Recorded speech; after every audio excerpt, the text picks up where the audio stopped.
So why do I start with, why I'm focusing on stories? For a simple reason, I've been brought up with stories, and I've been brought up in an intercultural context always, you know. So I've been surrounded by different people all the time, from different cultures, different languages.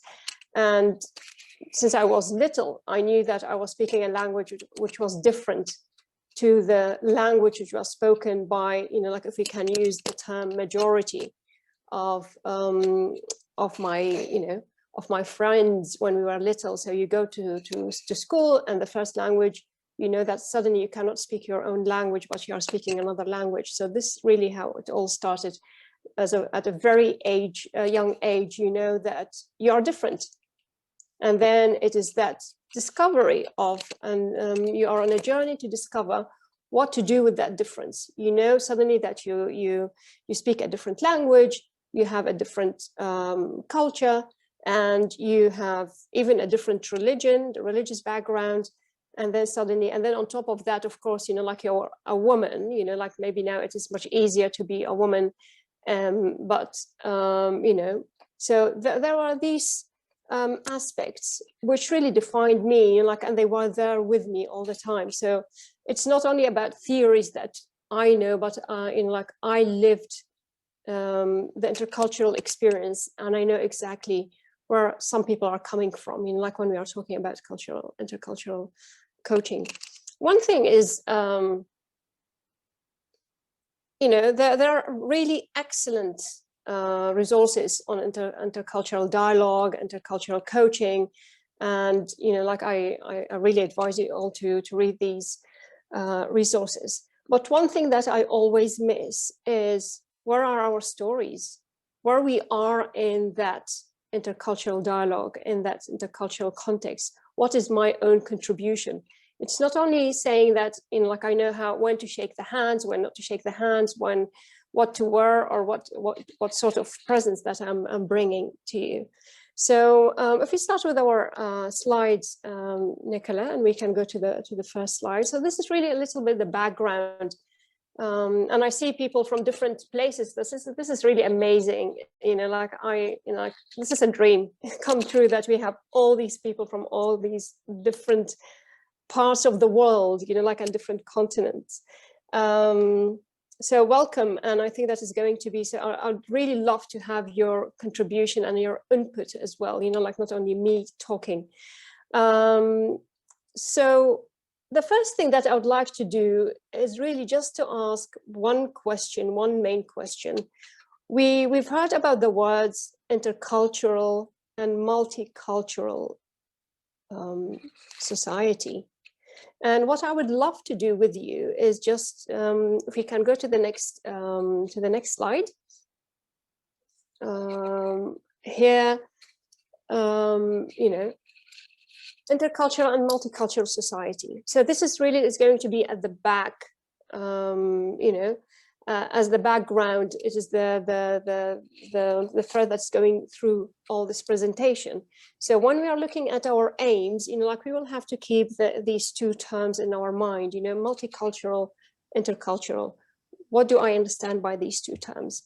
So when we are looking at our aims, really within that context of multicultural and intercultural context, is we want to discover the stories as a powerful and indispensable coaching tool.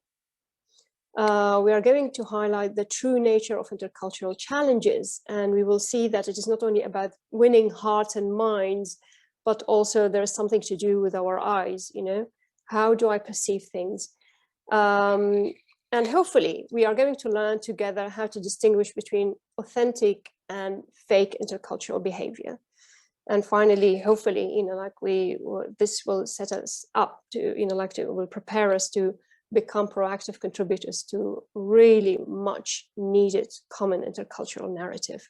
So this is not only about me, but this is about us. So let's go to the next to the next slide. And this is a picture that I want you to keep in mind. We are not going to discuss it now. We are going to discuss it at the very end. So here I want you to keep, as I said, you know, like there are this multicultural, intercultural society or context. And then I want you to, like to have this picture also, the back of your mind. And then we're going to talk about the difference between these two pictures. What are these two pictures telling us? Like we have absolutely gorgeous children, happy children looking at us. But, like we're going to keep this picture at the end of, for the end of this presentation. Sorry. So yeah, we can go to the next one, to the next slide, and that is where we are going to have our first discussion about intercultural, multicultural. We know these terms, like we use them. I'm sure that we use them all the time. We've read about them. We've seen them everywhere. But it would be great if we can, like as a group, discuss what we understand by intercultural and multicultural. Do I know these words? Have I heard of intercultural? Is there any difference? Any of these two, two terms which you perceive more as positive or, less positive, negative, something that you don't like about, like aspects you don't like about that term. So, like just really to begin the discussion with, what do you understand by intercultural versus multicultural society or context? So if we, Nikolai, if we can start our discussion, like if we can divide our group just to... That's fine. I've just moved you all into breakout rooms, so I'm just going to open those as well. Just make sure. So please, just keep that in mind. This is really what you think about it immediately. So these are the terms that we are very familiar with, I hope, or if you are not familiar at all, or you don't know the difference, it's the time for you to discover. But just when you see these two terms, how do you feel about them? And what do they tell you, actually? What do they tell you when you see these two terms? And Amal, how long?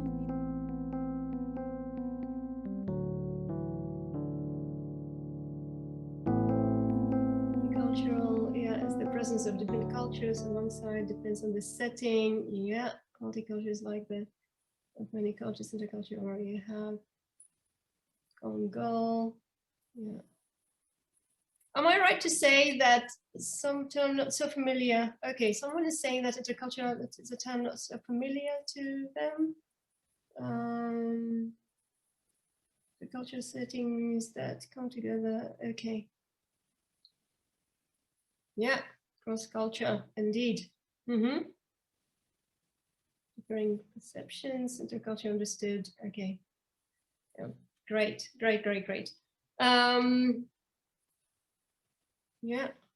So really, as you see from the discussion here, that sometimes we use terms and we take them for granted. Like I'm a linguist and I've just finished writing a dissertation on radicalization. Like, so I thought that, oh yeah, I know, like it's radicalization among young people. So very easy. I'm just going to write a dissertation about it. I have a PhD, so this is really a piece of cake. No problem. My goodness, one of the shocks in my life, like in my learned life, was to discover that actually one of the most used term is not so clear to everyone. We think that we all know what radicalization is, but my goodness, like I started looking into literature, and you will be surprised. You will be surprised. So I'm not going to talk about it here. So I'm going to talk about culture and intercultural context. And that's where I started looking into terms. Like I don't take terms for granted. Sometimes we think that we are using the same terms, but actually we aren't. And like as we continue our discussion, you will see how important it is to understand and to be clear about the language that we are using.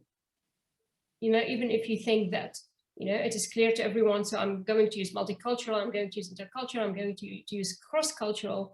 Everyone understands what I mean, but like I think that hopefully you will discover why I'm insisting on the importance of terms, like, and how important it is when they have to be very clear.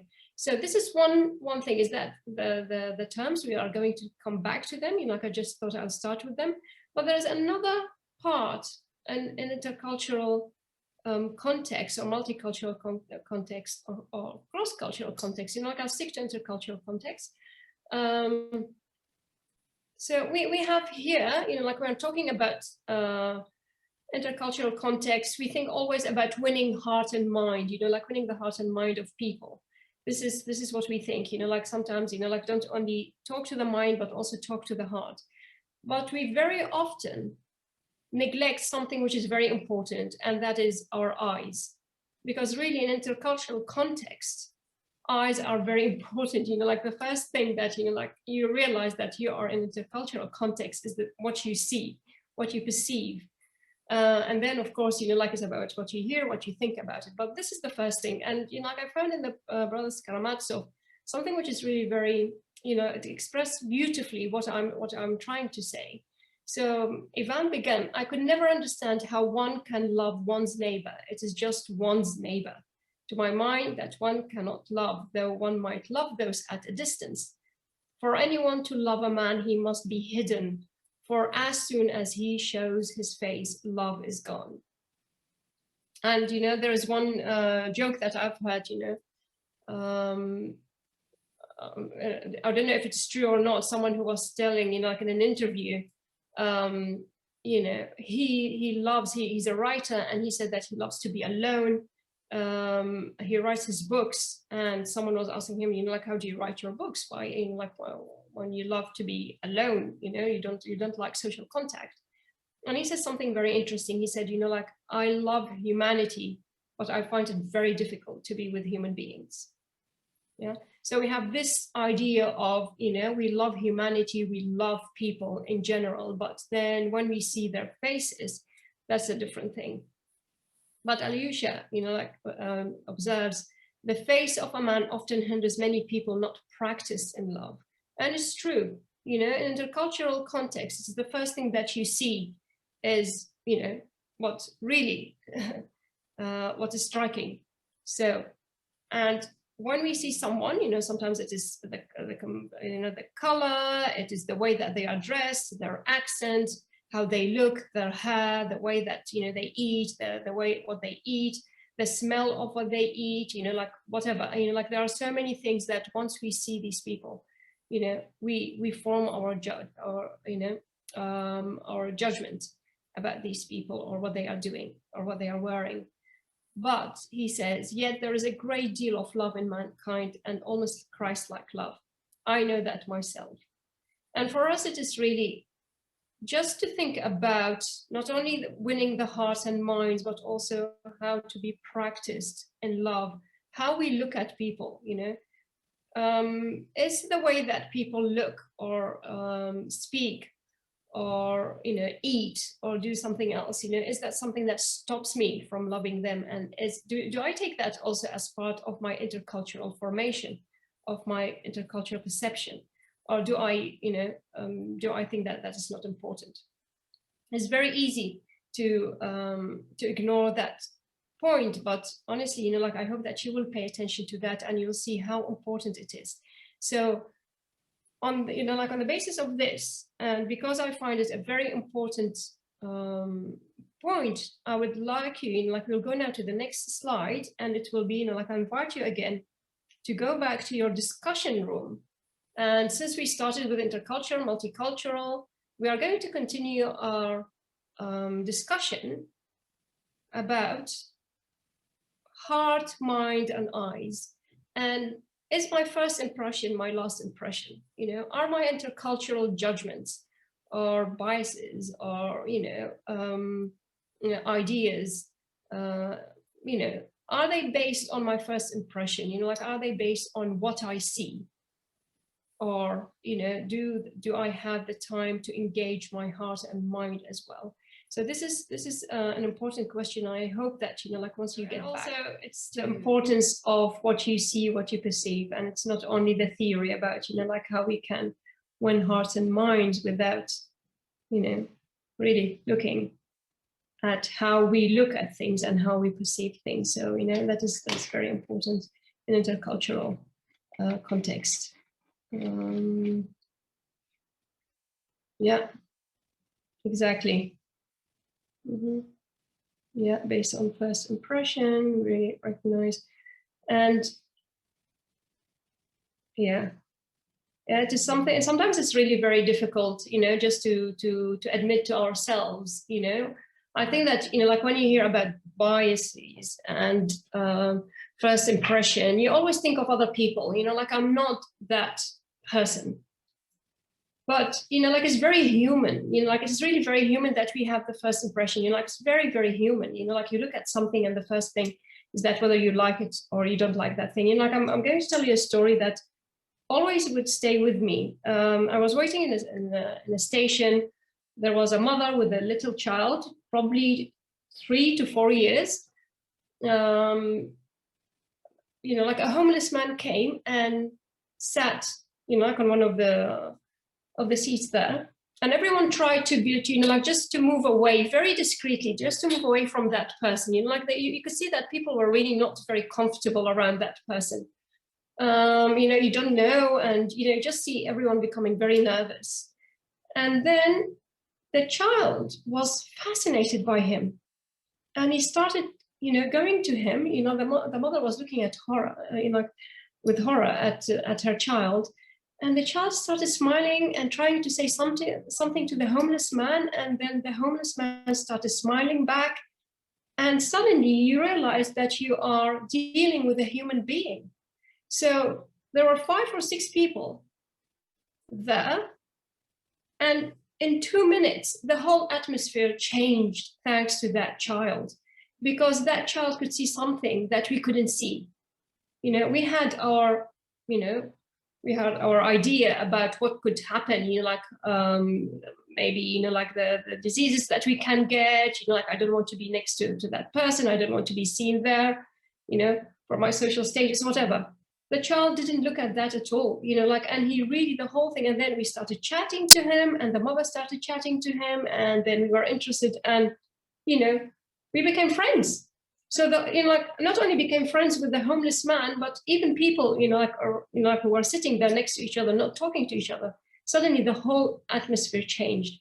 And this is where, you know, like when we are talking about what we see, you know, like how, you know, like how it hampers us, how it impedes us from really seeing beyond the first impression that we have of people. So it's something to keep in mind. Exactly, you know, something to keep in mind, but also, you know, it's something that we have to know. It is very human, you know, like it is something that we feel. It's automatic, you know, like we feel it automatically, but what do we do with it? And especially within intercultural context. So now we can move to the next point. And here we are coming to, you know, the importance of stories within this context, you know, a narrative as a mirror. So the narrative is the mirror that we hold to look at ourselves. And, you know, so they could be narrative as it could be a source of knowledge, moral force, healing power, you know, like healing, empowering and emancipation. Okay. And also our life stories is not only about other people's story, but also our life stories are made up of our experiences, interaction with those of others. So whenever I'm talking about my own story, I never talk about my own story. It is not about me. It's really about me interaction with other people. And that's why it is so interesting. And that's why, you know, like we have to take stories really seriously in intercultural context, because once we start with stories, we know that we are talking to other people. And here there are some, you know, the power of storytelling, you know, like, I mean, you know, you can think of the books that you like or the films that you like, but here's some, you know, you have Romeo and Juliet, Brothers Karamazov, the Gulag Archipelago, La Vita è Bella, Streets of Philadelphia, To Kill a Mockingbird, Amazing Grace, you name it. You know, there are really some powerful films and stories, you know, like novels, books that you don't forget easily, and they don't leave you the same person after reading them. You know, there's something happens to you after watching or reading that book or watching that film. But also, it's not only about these novels and films, you know, like it's also about what about my own story? Do I really know my own story? Do I have a, you know, like an interesting story? Maybe you never thought of yourself as an interesting person because you're just thinking like, I don't have anything special about me, about my life, very boring, and like a, like ordinary person. But once you start thinking of your own story, with the intercultural eyes, then suddenly you will realize how much you have to give and to how much you have to give and also to contribute to. When we are talking about stories, we think about 5 important components of impactful stories. So, like you can't tell just a story, but if you want to tell an impactful story, and especially with intercultural context, then of course you need creativity plus authenticity. We don't like fake stories. We don't like them, something that people just invent. We really want something that is authentic, that I can identify myself with, or I can connect to, or I can relate to. So it is that creativity and authenticity, but also there is a focus. What's the aim of my story? What do I want to do with my story? Why I'm here? What do I want to tell you about my presentation today and about my story? There is something, 1 point that I want you, or maybe 2 points that I want you to take away after this presentation. And when we are talking about focus, I can focus only when I am self-aware. Self-awareness is very, very important. It is not only about knowing other people, other cultures, people from different backgrounds, but before knowing about other people, you have to know yourself. This is very important. How self-aware are you when you are thinking of your story? While being self-aware and while being so important to the story that you're telling, you also have to be detached. This is not about you. You are not center stage, really. What stands center stage is not you, but you in relationship to others. As we saw, narrative is not only about you, but it is how you are connected to other people. And that's what makes an impactful story. Like when I tell my stories, it's not my story. It is always my story in relation to someone else. So that is the important bit of detachment. I find that confusing. Impactful. How is a story impactful? Yes, I'm just going to show you how the story is impactful, right? So if we take these creativity into account, I'll show you how impactful a story is, because I'm going to tell you a story and I hope that you'll find it impactful. I hope, at least it was in my case. Also, when we are telling stories, like we started with the terms, multicultural, intercultural, we have to understand the terms that we use. I can never emphasize enough how important it is to understand what we are talking about. I'm not just to use the words that everyone uses. It's honestly, like if you think about all these words, inclusive, diverse, integration, intercultural, radical, moderate, tolerance, multicultural, intercultural, you name it. These words, we understand, we think that we understand them, and maybe, of course, we understand them, we know what they know, but maybe it's not the same. They don't have the same connotation. It's not understood in the same way by someone else. Maybe integration for us is something that is really, the aim of what I'm doing, but for someone else is just a horror. They don't like the word integration. They become very, very nervous when they hear the word integration. The same thing with multicultural. I've been following on LinkedIn. There is, I think, if I'm not mistaken, a trend about diversity and inclusiveness. It's not all about diversity, how important it is to be inclusive. And my question, I'm not going to go through these articles, but my question is, can you have inclusiveness without diversity?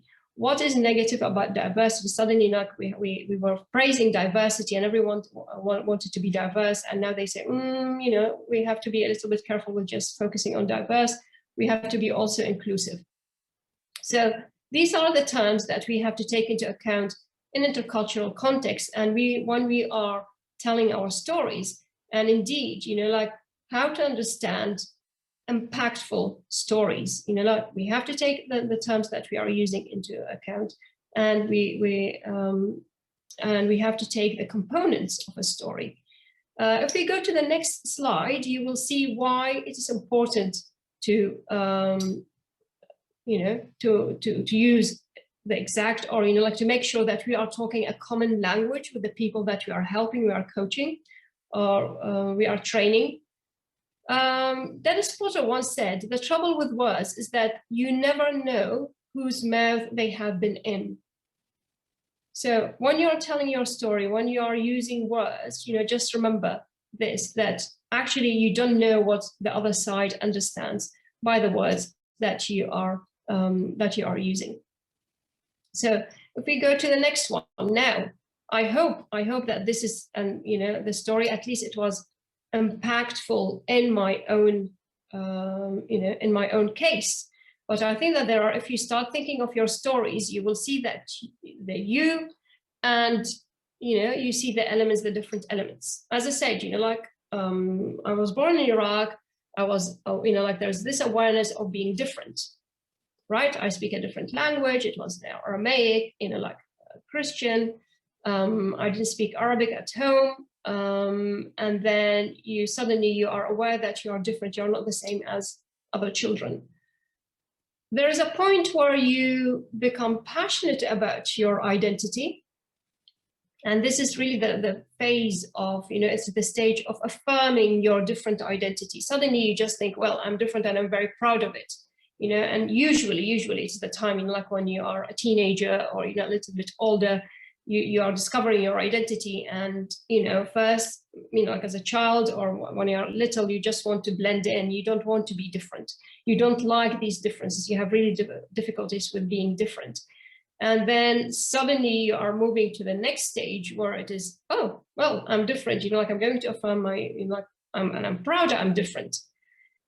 And then it is, you know, like how to understand that difference with other people. There is always a catalyst moment. It is what I call the make or break moment. In my case, it was when I was 15. I came back from school. This is one of my favorite stories. And there was, you know, a funeral. And I asked my grandmother, is he a Muslim or a Christian or a Muslim? And she said, oh no, they are our Muslim neighbors, poor things. You know, their son, you know, was killed. And I just said something stupid like, oh, thank God, you know, like, but not thank God that he was killed because he was a Muslim. It was like, oh, thank God that he's not one of us, you know, like he's not one of my own group. And my grandmother looked at me very sternly and really very, very upset and said, you know, I don't want you to say something stupid like that ever again. Do you realize that he's a human being? He has a mother, a sister, a wife, children. He is loved by all these people. And the only thing that you can think of is, you know, like me, him, me, I, the other. So don't say that ever again, and don't forget this. So that was really the catalyst moment for me. Suddenly, you know, like I was, you know, like I've been brought up with differences. I was, you know, like first I rejected the differences, then I embraced them completely because that was me. And now I didn't know what to do with these differences. And suddenly there is a wise person there to tell me, you know, I have to look beyond these differences, embrace these differences, but in the right way. Do not forget that you are dealing with human beings. You know, these are your, you know, your brothers. And that was when I started looking at the other as a brother. I was 15. And since then, I've never forgotten this episode and stayed with me. And if I'm talking to you now, it was just because what happened to me when I was 15. That is where I started thinking about it, and I could see, you know, like how people were struggling with their identity and how, you know, like how they were dealing with the differences. And then it is from, you know, like, so I started reading about it. I know from experience how it is, and then you come from theory to practice. And what I've discovered when I was, you know,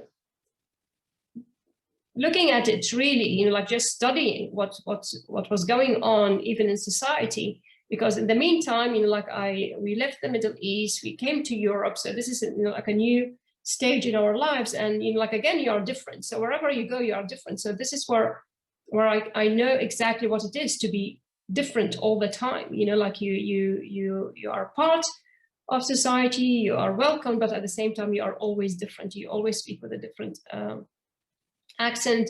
You're always different. And this is where, you know, there is this element of unpredictability. We have to take into account that people are unpredictable. You come to a place or you meet people and you just think, yes, I know what they look like. I know what they like. I know how they behave. I know exactly everything about them. And you will be surprised. You'll be surprised. The things that we get wrong really is that, you know, we think that these are the ideas that we have. We read this book about this person, or, you know, like this this country or this community, and I know what I'm going to do. But yes, it is true that we are talking about communities, countries, and there are common traits, there are common features. But at the same time, don't forget that human beings are unpredictable. Each one of us is different. And, you know, just to go back to radicalization, which is one of the, for me, which is one of the results of really poor intercultural education and formation, is that, you know, is this element of unpredictability. Any one of us can become radicalized if we don't take care of ourselves and, you know, like to understand the differences, how different I am, or how, you know, like, how, you know, how much I like everyone to be like me, or, you know, to be different to me. So this is very important. But one element that is very important is that unpredictability. If you are dealing with human beings, you have to take that unpredictability into account. And in coaching as well, when you are coaching in, you know, in intercultural context, you know, just take that element of unpredictability into account. Don't think that you know everything about that person. You know, it is sometimes very, very difficult to predict. So it's always good to understand where the person is coming from, and not just to label them, you know, to put them, I know where they are coming from, and I know this is the way that they are going to behave. We don't know. And then for me, so this was something that I've discovered, I studied, I lived, and suddenly, you know, my passion for just to be different, to affirm my difference, became for passion for everything intercultural. And because I understand the unpredictability, and I know that there is this difference, and I know how to connect the theory with practice, something that you will, you know, you will discover is how important it is to be compassionate. It's very important to be compassionate in your intercultural coaching, in your intercultural context. Without compassion, we cannot go very far. So this is really, you know, like, it is from passion to compassion. From the wrong passion, you know, you manage to go through, you know, these stages to the right, you know, to the right place, really, you know, to the right moment, to the right destination of your intercultural destiny, or you know, the end of your intercultural journey. And we know that there is no end to it, because we have to be open to it. Indeed, you know, Angela is saying an impactful story touches the soul, you know, and this is what happened to me exactly. You know, like, impactful story is something that touches you. Really, it is something that you read or you hear, and it does something to you. You're not the same person. You make a decision, you change something, you know, something in you changes. And this is for me, you know, like, when we are talking about intercultural coaching, that is really, for me, the evidence, that is the test, you know, to know if you are successful, you know, in your intercultural endeavor, is is there anything changing about myself and about my coachee? You know, there's this, it is very important. But anyway, you know, like this is my own story. This is my own journey. And I hope that, you know, like when you are analyzing that for yourself, is just to see how important it is to, you know, really to pinpoint the point where, or the stage, or the, you know, like the event that just made you realize how important it is to be, you know, open-minded in intercultural context, you know, like intercultural context.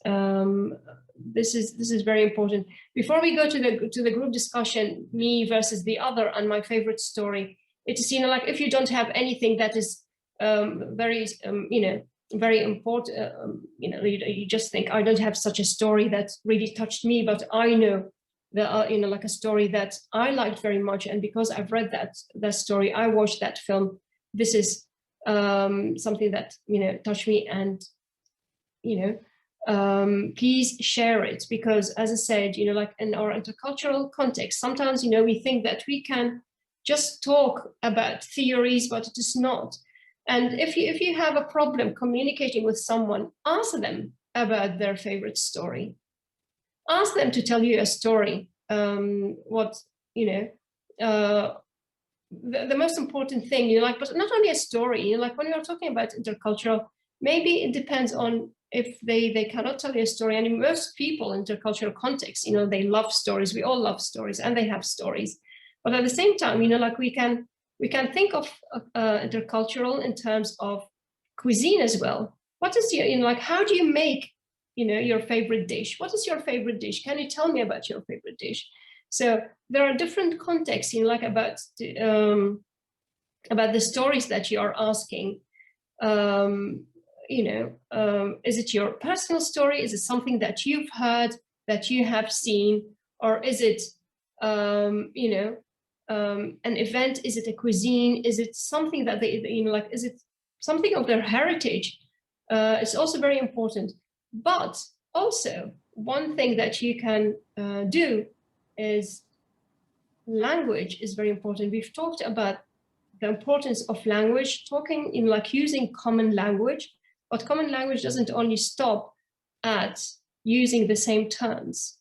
Sometimes also knowing the language, you know, of the cultures that you are dealing with is very important. That is the key.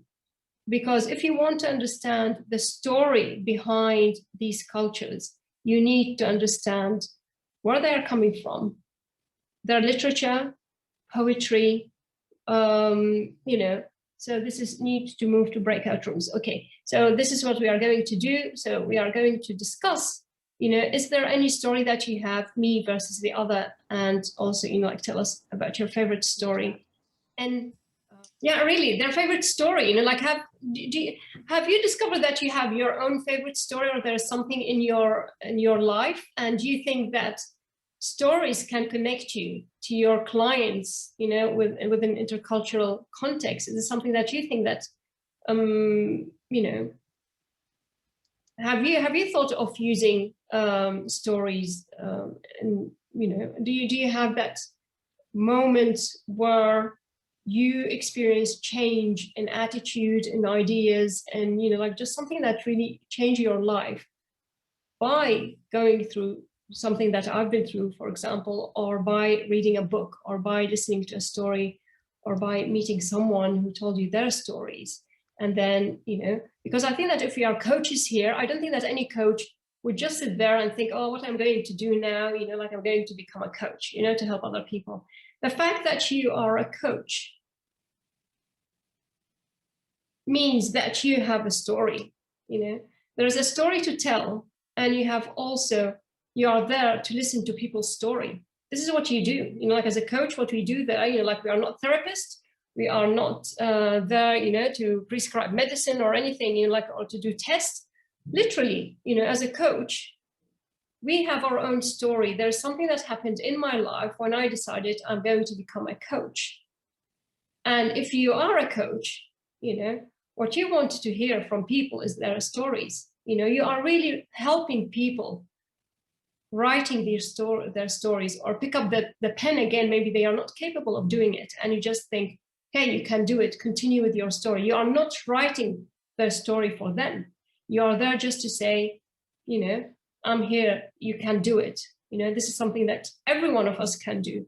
And when people are stuck, really sometimes, you know, like we just think, oh, you know, I'm not clever enough, I'm not this, I'm not that. And when you ask them, you know, to tell the story, you know, just ask them, tell me a story that you like, you know, write about something that you like, you know, like, and mostly people will open up once you tell a story. And if they don't know, you know, they think this is really strange, you know, like I cannot start telling, you know, like my own stories. You start telling a story with which they can connect. And as I said, you know, it has to be authentic, it has to be you, it has to be focused. It's about self-awareness, and it's detached. And you will be amazed how, you know, how you can overcome so many challenges, you know, like we face in coaching, but especially in intercultural context, because we all love stories. You know, maybe we don't agree on the same theory, we don't agree about so many things, but really, you know, we all love stories. We have been, you know, listening to stories since we were little. So yeah, something I use in my practice. They make, yeah, totally. I totally agree with you. I totally agree with you. Yeah. But again, you know, like stories, let us focus on that story. And it's not only my story, but as I said, you know, we are moving really to a common narrative. Is that a story that is our story and not only my story? You know, like I'm going to tell you my story, I share it with you, and it's my interesting story. So to be impactful, we have, you know, can I weave it into that, you know, and that tapestry, you know, just to make sure that it is part of, you know, that enriching, you know, experience that I can, you know, I can fit it with the experience of someone else, and together we can learn from these stories, and then maybe someone else who can learn from our stories together. So this is the whole idea about not only just telling stories, but how we can move from our personal stories to that common narrative that we so much need. So let's go to our slides, and we will just quickly talk about some pitfalls. Yeah. Yeah, pitfalls is going from empathy to compassion. You know, like, and I hope that you also, you know, the difference between empathy and compassion. You know, like, this is something that I want you to take into account. So if you go to the next slide, and you know, this is from 1001 Nights. So when we are thinking of pitfalls, one of the things that we have to take into account is really setting boundaries, and very clear boundaries. Sometimes we think boundaries, it's something that separates us, but actually when you set boundaries, you know, boundaries is what unites us. It is something that we have in common, you know. So this is when you're talking about, yes, this is where you start, you know, like when you have the boundaries, when you have the borders. Well, you know, borders is the one line common between two countries. Yeah, beyond that, it is your space. Yeah, and on my side is my space. But setting boundaries within intercultural context is very, very important. It's very important. Yes, I can see here, you know, this is where you have to set the boundaries, because indeed, you know, like, how can we make sure that narratives are not interpreted differently, you know? When you set the boundaries, and what do I mean by boundaries? Again, it is really that self-awareness, and also awareness of the person, you know, that you, the cultural background of the person that you are dealing with. This is a person, it is not something that you know about in theory. I can tell you, you know, like a quick story about someone, you know, like at some point in my life, I was a sworn translator. Someone came to me and, you know, like I had to translate for her. She was getting married to someone from a different culture. And I tried very, you know, like I looked at the situation. I just thought, you know, like I'm going to give her some piece of advice, how to deal with that situation, because I could see that there will be some problems. So I told her, and then she became very, very upset. You know, like, what do you know? You cannot judge people, and so on and so on. So I didn't say anything. A year later, she phoned me out of the blue in tears, telling me that, my gosh, you know, like what you told me was right. All these books that I've read about that culture, I thought that, you know, like I knew enough about them, they all lie. You know, like I won't exaggerate because, you know, like someone who's heartbroken, you know, like you can exaggerate, but you can imagine the shock. And I still remember, you know, what she told me, why you didn't tell me more clearly? And I said, well, you know, like I'm a translator. This is what I could do for you. You know, like I tried to warn you, you're not 15 years old. You are not my relative, you know, to drag you and push you in a room and lock you up, as it were. You know, you are someone who knows exactly what she's doing. And I was just giving you a piece of advice. And she told me something. And she said to me, Amal, please, next time, be very clear with people. Be very clear with people, because, you know, the way that you talk to people and what you tell them and the clarity with which you speak, you know, can make a huge difference and save them a lot of trouble. And this is something, again, you know, this is a story I will never forget. You know that, and that's where, you know, like how do we know, you know, like where to set the boundaries? The boundaries you set, it's between you and the other person. But this is where it comes to intercultural context, is that you know exactly where they are coming from. You know their background, you know what they like, you know their story. Once you know their story, then you can go and help them.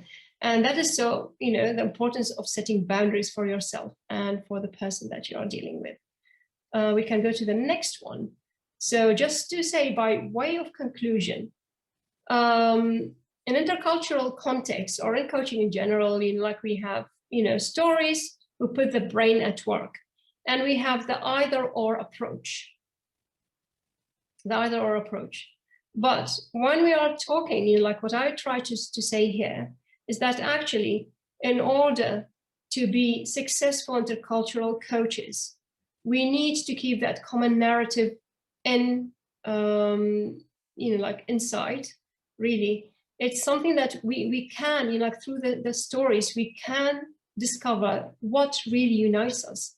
And that's why we have to put eyes, head, and heart to work. It's not only about understanding, it's not only about the theory, it's not only about emotions, you know, like I want to be, you know, like I'm open-minded, I love everyone, you know, that's very easy. But it is really, how do I approach it in practice, you know? And it is this and approach, and not either or approach. We do that, we fall into that very, very quickly. Now we'll come to this picture, and I'll ask you, what do you think of this picture? Why I have these two pictures here? What's the difference between the two? You know, like now we have spoken about intercultural, multicultural, common narrative, how to communicate, setting boundaries. What do you think of these two pictures? Which one do you think that is a successful intercultural, multicultural story? One or two? The second one, the one at the bottom. Why? Because they're interacting, the others are just looking. Yeah, exactly.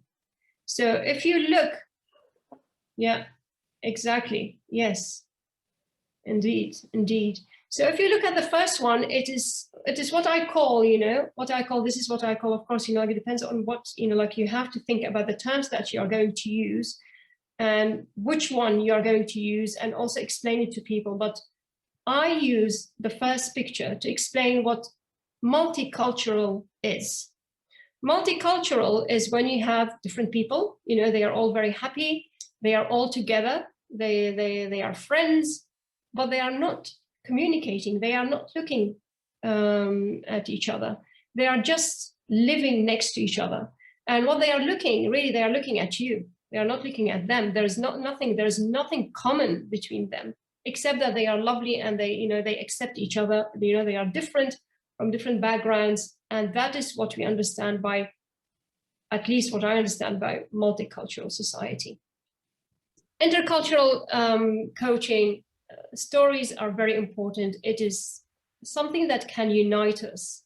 So please take that into account And also, as someone now said, you know, like when you look at these pictures, you know, like we look at people, it is what we see. And this is where it is important. Yes, we form our judgment on basis of what we see here. But I hope that you know, like I just made it a little bit clearer how important it is to know ourselves, you know, to know how we perceive things and how differently other people perceive things, and how important it is to talk about this, how important it is that we are on the same page, because we take things for granted and you just think, no, this is not how people understand. So that's why, you know, like I focus on the use of language, how important it is that we use, you know, we understand, we make sure that people understand the terms that we are using, the pictures that we are using, what we mean, in order to avoid, you know, pitfalls in our intercultural coaching.